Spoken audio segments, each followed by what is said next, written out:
अस्सलाम वालेकुम वरहमतुल्लाहि वबरकातुहू। सजनों बेलियो मित्रों की हाल चाल ने, उम्मीद है खरीयत नाल होसो। जनाब अज दे व्लॉग दा करिए आगाज़। अल्लाह दे बाबरकत नाम तो जिहदे कब्जा कुदरत थोड़ी ते मेरी जान है, जो पत्थर च पै कीड़े रिजक दिंदा है। जनाब अज दे व्लॉग का आगाज़ हो गया अल्लाह के नाम तो, और उम्मीद है कि तुसीं खरीयत नाल होसो, तंदुरुस्त होसो, खुशबाश होसो। जनाब मैं अज पहुँचे हाँ नाई अपना लाहौर बारी नहर जिहड़ी कि झाल ते पहुँचे जी कि साहिवाल के कोलों बिल्कुल गुजरती पई है। और इतने मैं माहौल की वेख्या जनाब, मैं थोड़े नाल शेयर करता चला। माहौल ये वेख्या कि पूरे साहिवाल का जो कचरा है वो जनाब इस झाल के नज़दीक तरीन लोग जोड़े ने वो लिया के सटते भी पे ने, और वो उत्ते फिर डंगर जोड़े ने वो डंगर भी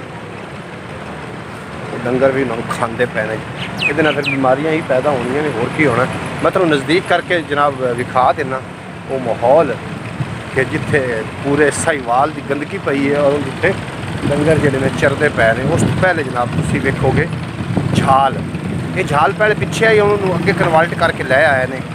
तो झाल मैं तुहानूं दिखा देवां, थोड़ा जिहा झाल का नज़ारा कर लवो कि झाल किस अंदाज के नाल जनाब रवां दवां नहर, और बड़ा खूबसूरत नज़ारा। लेकिन इस खूबसूरत नज़ारे नूं खराब करने वास्ते जिहड़ी गंदगी पूरे साहिवाल की होनी है जनाब, साहिवाल की गंदगी जी है टोटल वो इस झाल के नज़दीक तरीन इस खूबसूरत नज़ारे वो एक ना इस तरीके के नाल एक दाग बन चुकी है कि जनाब मैं बयान तो बाहर है। और ये वास्ते कोशिश भी की हुकूमत ने गंदगी वाली कोई फैक्ट्री बनाने की कि उत्थे जमा होसी और जमा हो के जिथे बिजली बनती है प्लांट उत्थे जासी। बहरहाल मैं तुहानूं झाल का नज़ारा करावां है जी जनाब। वो झाल बड़ी खूबसूरत झाल है साहिवाल तो बिल्कुल नज़दीक तरीन। पहले झाल जी आई ये पिछे आई, इन फिर अगे इतने लिया गया उत्थे क्योंकि ट्रैफिक का बड़ा रश आ। उस वास्ते फिर पुल उन्होंने हुण पुल भी बनाते पे। मैं तुहानूं पुल का नज़ारा भी करवा ही देना जी जनाब। यह वो झाल है और तुहानूं सामने नज़र आ रहा होना कि जो डंगर ने एक गंदगी के उत्ते जनाब इस झाल नूं और उस गंद ने सारा सत्यानाश किया इस खूबसूरत नज़ारे का। तुहानूं नज़र आ रहे होने डंगर, डंगर जनाब उस गंदगी में चल रहे हैं। फिर इन लोगों ने दुध पीना, इन्होंने तो बीमार ही होना। बहरहाल जनाब चलिए अगे, मैं झाल का थोड़ा जहा मजीद नज़ारा करवावा जनाब। झाल का अगला हिस्सा परसों मैं जनाब जा रहा झाल की अगली साइड से।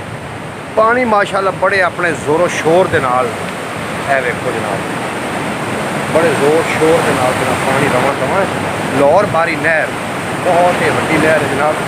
और जो खाना जंगी हुई है ये काफ़ी सारिया जनाब लाशा नहर तरीक पई है। वो नहर जी साहिवाल से बिल्कुल करीब निकलती पई है, पल्लों की हैड तो निकलती पई है और साहिवाल को गुजरती हुई मुल्तान फिक्र मेरा ख्याल है खाने वाले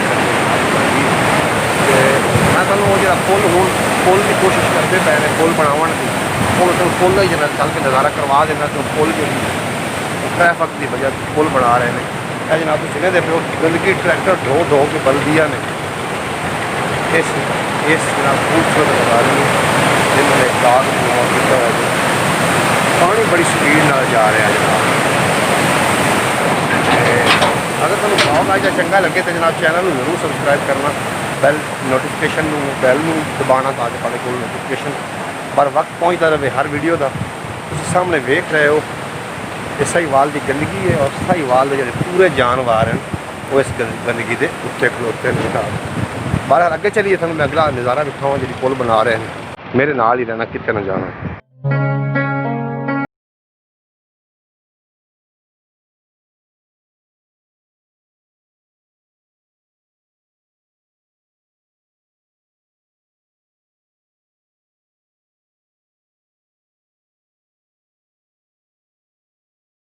ਜਿਹੜੇ कि हुकूमत पुल बना रही है जनाब, वो है पुल का नज़ारा जो इतों पुल शुरू हो रहा है, ट्रकों वाले अड्डे तो शुरू हो रहा है जी। और इन्हें फाटक के उत्तों गुजर के जी लाहौर बारी नहर है उस उत्तों गुजर के साहिवाल तक करे पुल जाएगा। और बड़ा अच्छा कदम उठाया हुकूमत ने जनाब पुल बनाने वाला, क्योंकि इतने बड़ा जो भी मंडी लगती है माल मंडी तो काफ़ी सारा रश हो जाता है और लोगों को लंघन टप्पन की फिर बड़ी दुश्वारी आती है। तो जनाब ये पुल ट्रकों वाले अड्डे तो लग के तो ये बनाते पे ने पार लंघदा पिया जनाब पुल अपना लाहौर बारी तो। उम्मीद है कि तुहानूं अज दा जिहड़ा है ये व्लॉग ये चंगा लगा होएगा। और अगर चंगा लगा हो तो जनाब चैनल में जरूर सबसक्राइब करना, बैल नोटिफिकेशन भी दबा लेना ताकि अगली वीडियो का नोटिफिकेशन सब से पहले आप पहुँच जाए। इजाज़त दो थोड़ा तो मेरा रब रखा।